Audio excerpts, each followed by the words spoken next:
Hi guys, welcome to a short video about the question how to reset a surveillance camera like this one here. That's the Dzees D3, and what most cameras have is this reset hole. Then you get a pin, you can push inside and you would think, okay, it's a reset, and in a lot of cases it's not working. I have to turn around this camera, otherwise it detects some motion.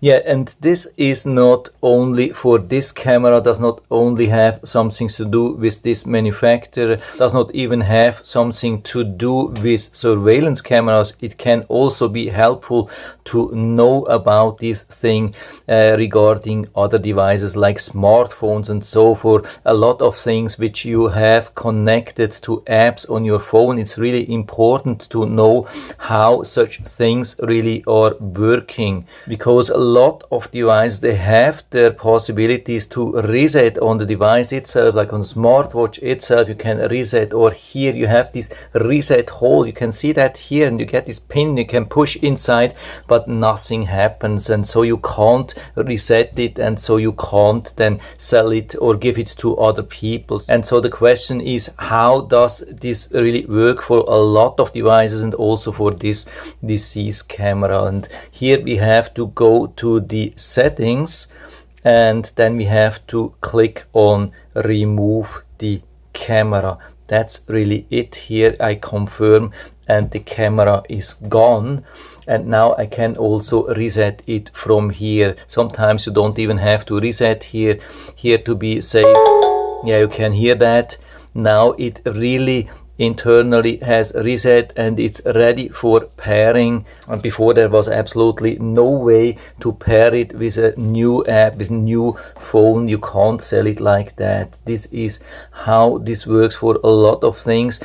The really crazy thing is then, of course, I mean, when you just delete the app, you don't have the access anymore to this thing, so you have to be really careful before you delete such an app. Make sure when you want to sell this that you remove the device as long as it's connected. I mean, usually when you have an account, you can log in again, you can download the app again, or log in from like your PC or so. Sometimes you have different possibilities, and even when you forgot your password, you can recover your password through the website or email or the app or so. This shouldn't be a problem, but this is how this works.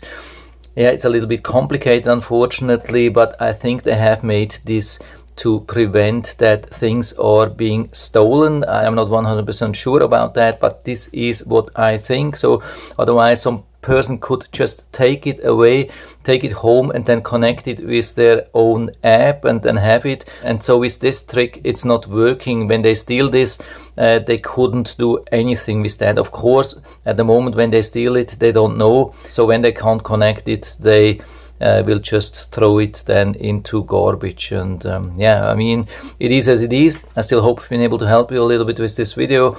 If you have any questions or comments or other opinions on that, then just let us know down in the feedback area. I'm always happy to talk about these things, and if you like the video, give me a thumbs up, subscribe my channel. Thanks for watching. See you next time.